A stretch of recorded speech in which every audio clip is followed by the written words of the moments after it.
Shereen Mitwalli is one of the most sought-after presenters and keynote speakers in the region.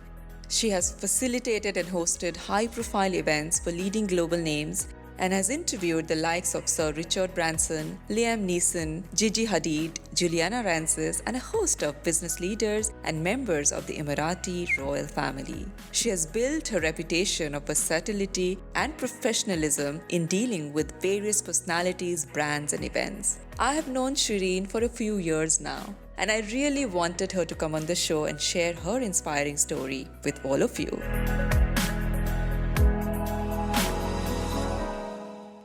Well, communication is pretty much is what has gotten you where you are today. Yeah. My first question would be related to that. When did you realize that this was your forte and you could make it big in this? You know what? If I tell you when I was younger, I was such a shy girl. Oh my God. I wasn't very attractive. I only blossomed a lot later. I blossomed when I was like 17, 18. And then it was only until then I already developed my personality. I already was a nerd. I'm going to call myself a nerd, a self-proclaimed nerd. And I loved to study and I loved books and I was very inquisitive. I always wanted to find out why. And so I myself would go to the library and I would want to know why. And I wouldn't be satisfied until I found out the why. And I think that was the very beginning, right. Being inquisitive, asking questions. It was only until I got my confidence that I was able to come out. And because I had the knowledge and I understood the whys and because I was that nerd, I was able then to come out with that information that I gained. I think communication at the end of the day, it's the backbone behind anyone's success story. If you know how to communicate and you know how to effectively influence, then you're able to sell anything and you will be successful in anything that you do. And that's what I teach now. But it's been a journey. I mean, it's been something like 15 odd years that I've been developing my skill in terms of public speaking and presenting. With a strong business and marketing acumen, Shereen has an ability to engage with a wide variety and large group of people. Her energy and enthusiasm, and of course her likability factor has got her nominated several times as Best Personality by Ellen and she has also been featured in Hot 100 People of the UAE twice.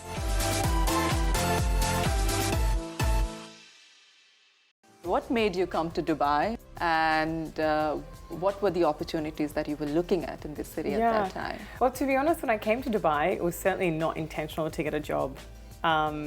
And I was on my way into Europe. My brother was here and I was visiting my brother and he had been here for 1 year and my nephew and my sister-in-law, which I have a very close relationship with, and often people will see them on my social media. And I was visiting them and I was on my way into Europe and I still remember I had just broken off with my boyfriend in Australia and I was just taking time off. I was like, that's it, I just need some time off. 2 months off, no idea at all that I'm going to be relocating to Dubai. I went to Europe and came back, but at the time I messaged my agent who was in Australia and I said, what do you think about Dubai?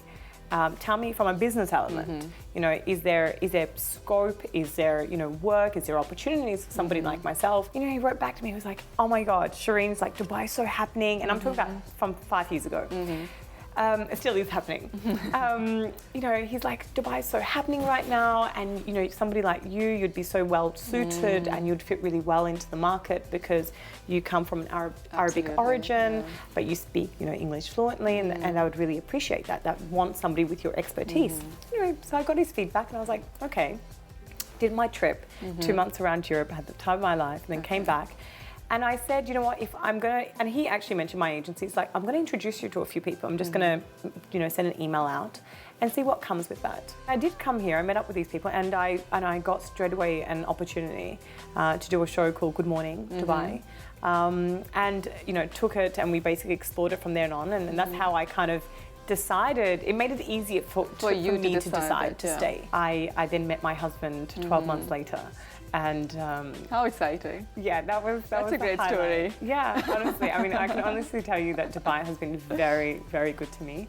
I would say my advice to anybody who is going through it, that has just moved, who doesn't know where to go yet, you will find the right people. You just got to go and network, go to the right events, and just meet the people that have the same interests as you.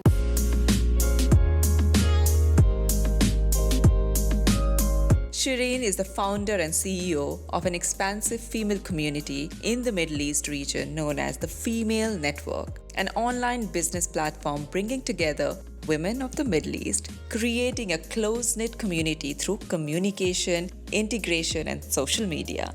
The community currently reaches in excess of 300,000 readers per month and encourages entrepreneurship and development. On a professional front, of course, you started on stage, international, and also the Female Network. Yeah. And in just last 5 years, how did you start all of it initially?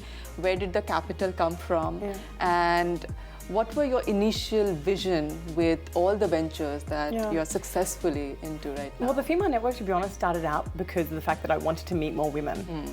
Period. Because I came here. And I think from the experience that you're talking about, you wanted to meet like-minded women. And there wasn't really a platform, of that kind. Like, for example, to go out there, meet up at restaurants and have really great, for example, networking sessions and just share. At that time, there wasn't. And I used to come from a platform in Australia where there was. We used to catch up on a monthly basis, and it would be great because we'd be able to, for example, refer different people, and we all knew what our different segments were. So it really helped us in our businesses. And I realized, that was really an opportunity here. So I set up the Female Network for that front. On stage, again, there wasn't an agency here in the region professional agency that represented presenters or represented speakers, influencers and celebrities and whatnot. That's all coming just recently. So I joined forces and we set up, On Stage International, which was probably the best decision because it provided a platform. Sure, there's others that have come on board and by all means, I give them a lot of respect. But we're in a niche. So for example, international organizations are able to come to us if they're doing conferences here or speeches here. They're able to call us and contact us and say, well, look, we need a speaker, we need an MC, we need a moderator, we need whatever. We're able to organize everything for them. As a woman, you just follow your dreams and start your business or become an entrepreneur. You don't realize how many people you're actually inspiring till you start getting the response, and you suddenly one day, sit back and want to analyze everything and each of your actions so that you influence everyone positively. Yeah, totally. And that's when I feel the real work starts. Yeah. Because it's not just you anymore. No, absolutely. It's your impact, it's what you're sharing. And it's amazing, and this is why social media, I think, has become so incredible with what we're doing these days, is that you may not think that one little snap or one little video, one little photo can impact somebody, but it does. You just also spoke about mentoring many women. Yeah. What do you think is the biggest fear women have to really start following their dreams, and how can they push themselves to reach their full potential? It's confidence. Majority of the women that I speak to, they always feel that they don't have enough confidence to even start, which is really sad because they would have the expertise. They've even got the capital, or they know how to actually access the capital. But a lot of the times it's just the confidence. It's that whole fear of failing as well. They don't want to fail, and I always say to them, it's okay to fail. Absolutely. You have to fail, and if you don't fail, then you don't have a story. At the beginning, I was happy to fail to a certain extent because I was learning. And if I tell you some of the gigs that I did really early on, I did the smallest gigs possible. In the beginning, if I tell you, I worked for free. I didn't want to charge a company a fee if I didn't think I was going to be good enough. So I would offer my services for free until I got really good, and then I was like, now I'm going to charge you, right? So the biggest thing coming back to what are the obstacles of women basically starting? I'll say it comes back to confidence, and it comes back to having so many fears.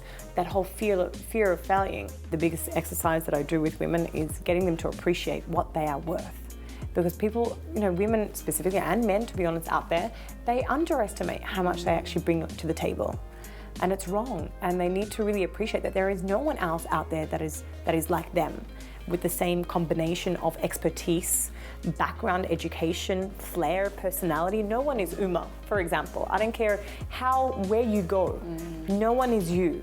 You know, you come from, you know, with so much different elements. The people that you've interviewed, you know, for example, your passion, your expertise, your knowledge around wellness, you're a mum, you're a wife, you come with so many different attributes that you can't compare then to another person. And I think that's another thing. The day you stop comparing yourself with someone else, that's when your journey begins. Yes. Totally. You know, absolutely. That's where you realize who you are. Yeah, you become unstoppable. I always say this, you become unstoppable.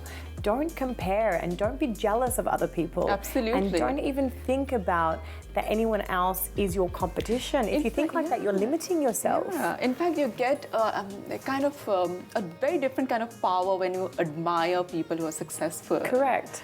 And it's just amazing when you're positive about somebody else's success, it just comes back to you in multifolds. Absolutely. And look at the power of collaboration. Yeah. If we all were like, okay, well, I'm so in my world and I see you as my competition, A, we wouldn't be here. But second, look at all the collaborations that existed between other celebrities and other business people that have come together. That's the only way to go forward. When people are looking around all the time and looking at their competition, they're only losing focus on their end goal. So, and you see these, you know, I want you guys to observe your next, like the professional race and marathon race. And what are they doing? They're so focused. They're not looking at anywhere else. They're just focusing on that end goal. And it's what I tell basically everybody to do. Stop focusing what other people are doing. Focus on what you're doing in your own backyard.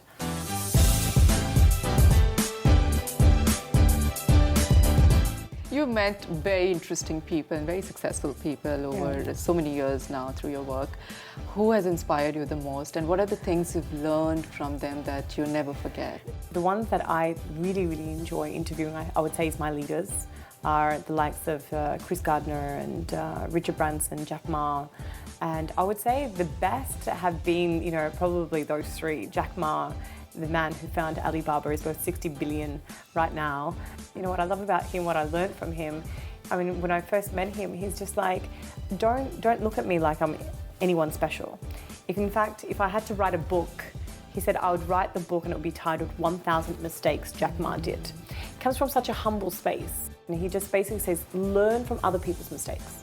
You know, find out how other people failed and learn from that so that you don't do the same mistakes. The other would definitely be Richard Branson. Richard Branson has taught me so much in terms of just in general about business and marketing, specifically that if you want to be known, you have to be out there and you have to be creative, you have to think outside the box. He says, hire people that are good at things that you can't do. Right? So if you can't do X, if you're not very good at finances, well then you hire somebody that's good at finances. Chris Gardner, basically, you know, what I took away from him is if you're going to do anything, if you're going to decide to be a journalist, if you're going to decide to become an administrator, a lawyer, a doctor, a dentist, a driver, a cook, whatever it is, be the best at it. And I can't think of any other better advice to give somebody, to be honest. If you have that mentality and you constantly, you know, personally develop yourself and do your further learning and travel around the world, learning from other people that are the best, well, you're going to become the best and you're going to become successful by default. Do you know what I mean? Like, so that I learned definitely from Chris Gardner. I mean, there's been so many amazing advice. Last but not the least, what keeps you going? What really drives you to do what you're doing? You know what, is realizing that life is short. And I just feel that if I don't take advantage and if I don't keep going every day and if I don't explore these opportunities, I'm going to wake up one day and I'm going to be like 60 and I'm going to say to myself, oh, why didn't I do all this stuff that I wanted to do? I think that's what keeps me going. Well, you're doing that very much and your energy is very contagious. Thank you so much for coming on the show. Thank you so much. Thank you, Uma. It's beautiful. And can I just say a huge big shout out to you, because I mean, I feel that you have a lot of life is good moments and you're living your dream. Totally. And I honestly just wish you all the very best. Thank you. I think we are blessed. Thank you.